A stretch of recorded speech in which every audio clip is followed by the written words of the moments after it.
Good morning, Professor Spooner. How are you? Good morning, Frank. The world is, as I just said, getting more interesting. The two things on my mind at the moment, both of them have to do with the way the organization of everything is changing and the fact that our efforts to reorganize in order to cope with what's changing are not keeping up with what's happening. And it's been going on for a long time. It's just getting more and more difficult. I recently came across something about the fact that between 1850 and 1950, a long time ago, as far as globalization is the way we normally talk about globalization is concerned, the idea of the extended family developed and ceased to be an effective form of organization in our society. And there's a relationship between that and the development of the welfare state. So Isn't that interesting? Isn't that interesting? uh, Yeah. in our lifetimes, families have been separate, um, what do you call them, nuclear families, Hmm. and we've expected the state to provide the organization to hold everything together. And so that's one much greater organization dependence on the way the state organizes society, Hmm. which is new and modern and has to do, I mean, normally wouldn't be talked about in the context of globalization, but has to do with the way that everything is changing in human social relationships, Hmm. and which I always argue is in fact the most significant thing in globalization, rather than what most writers on globalization tend to argue, which is that it's global trade and things like that. So that's one thing. But another thing that is related to that is the development of the idea of boundaries, which is very significant now in relation to the refugee problem and the asylum problem, which is uh, uh, causing trouble here in America on the Mexican border, in Europe, and the relationship between Europe and the Middle East, and between Europe and Africa, and the problem of where the boats are going to go in the Mediterranean, and whether they're going to get to the northern side of the Mediterranean or not. And it's interesting that we take boundaries, especially national boundaries, for granted now, and yet it's only since the 1920s, so it's less than 100 years, that you needed to have a passport. That I mean, the whole idea of a passport was introduced only in the 1920s. Before that, anybody could travel anywhere they wanted to without Hmm. showing any identification. Hmm. And yet the amount of interest in movement has also been increasing. So before the colonial period, the Islamic world was an enormous part of the world with no boundaries. What And what what do you what do you mean with no boundaries? Within the Islamic world, there was no boundaries. It was just one big contiguous correct, place. yeah, yeah, and which encouraged movement because everybody was expected at least once in their lifetime, and many people did it more than once, to go from wherever they lived to Mecca Hmm. in what is now Saudi Arabia. Um, so Islam had no boundaries from the Atlantic coast of North Africa and the Balkans to the almost the coast of the Asian coast of the Pacific, and encouraged movement in various ways, The which camels, obviously the camels, uh, the camels load. That's right. That book, which would yes, be able, it was essentially like a postal guide to, or here's how long it will take for your goods to get from one end to the other. So you're yeah. very interested. This is, go ahead. I'm sorry for interrupting you. Go ahead. And no, that's fine. And during this period, so that began in well, I mean, Islam began in the 7th century, and it was in the remainder of the 7th century and the 8th century that gradually the extent of the Islamic world expanded to those dimensions.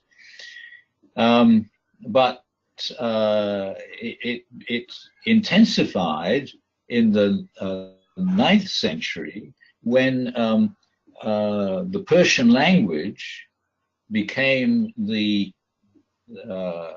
what we would probably now call the Koine, that is the language for formal behavior, formal interaction, all the way from what is now Iraq to East and Central Asia, and for a while even China as well. Okay. Which was obviously an enormous step forward in the process of globalization, though it was never thought of in those terms at the time, and it had to do with language. And at the same time, or at least starting a little later, in the 11th century, people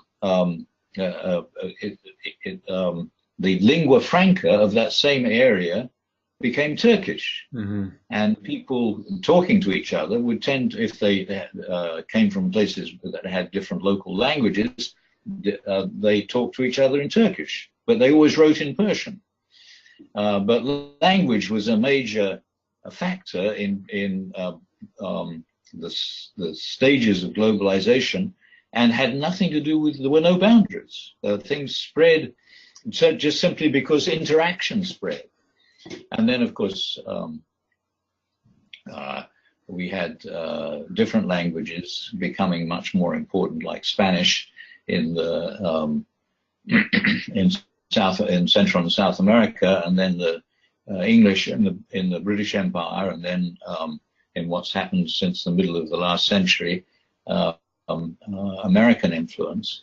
But in fact, the boundaries began with the competition in the colonial period, I think, even though some people would say that they began with the idea of the nation state, which began after the religious wars in the middle of and Treaty of Westphalia in the middle of the 17th century.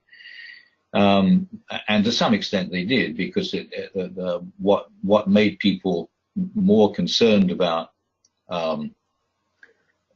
boundaries of contact as distinct from centers of influence was who controlled religion. And that's what was the origin of the idea of the nation state. And now, of course, nobody cares so much about religion anymore, but everybody's worried about boundaries because of the relationship between the state and society and what everybody expects from the state. Yeah. So it's a fascinating process, and difficult to see what's going to happen in the future, because we can't stop people moving. We're having terrible difficulty in controlling transnational movement, but the expectations of what the state will provide for people within its boundaries are increasing all the time. It's very interesting, because you have to wonder, really. I mean, these two issues are very linked, and you have to wonder which came first. It's the chicken and the egg kind of thing. Did the formation of boundaries, which perhaps began to sever the extendedness of the extended family, or at least freeze people into place, then lead to the breakdown in organization in the family unit, which thus led to the need for government assistance in terms of a welfare state? Or was it, in fact, the movement of families and people themselves in general that led to formation of boundaries by nation states? I mean, one way or the other, the two issues are inextricably linked, because as boundaries and walls have been set up, people have now been forced to remain in place. And if people are remaining in place, then they become the responsibility of whoever is in charge of that place. I don't want to sound like a syllogism here or anything, but I mean, that's essentially the case. I think what changed the organization of families was the Industrial Revolution. Okay. Because the relation, what people had to do in order to survive, subsist, get what they needed, especially food, changed from the interdependence of people in the production of food, cultivation, to jobs in factories, and that's the change from land ownership to finance in the main economic factors was a major caused the beginning of the change, I think. Yeah, the most interesting thing we've spoken about this morning is I had forgotten that the caliphate was indeed as it was, that you had that freedom of movement over such an extended geographic area. I mean, that's really something. And go ahead. The Christian world was similar in that it was when the Bible began to be written and used as the identification of a Christian and spread everywhere, that Christian identity became more important than ethnic identity throughout the Christian world. So to some extent, Christianity began before that, but started it earlier than Islam did. But Islam was larger in terms of land before the colonial period, and Islam actually mandated people to travel to Mecca and back. Right. Whereas Christianity had pilgrimages, but they weren't by no means so important, and they weren't all to one place. They were most of them local. But I'm thinking of that way of St. James in Spain, for example, and there's innumerable ones where there are local and regional pilgrimages that are viewed as sacred in the Christian tradition. So very interesting. This is very interesting. Well, so the question is, what's going to come next? Well, I think what's going to come next, at least in the United States, is more secure boundaries and walls. So, although did you, and I don't mean to intrude into the present day, I read that the Canadian Prime Minister has announced that anybody seeking asylum at the southern U.S. border that can't get in, Canada will be happy to take.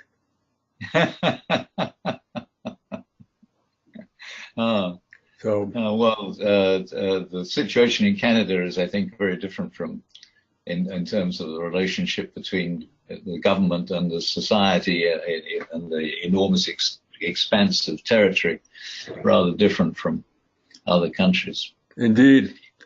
Well, all right, Brian. Thank you very much. We'll look forward to next week then.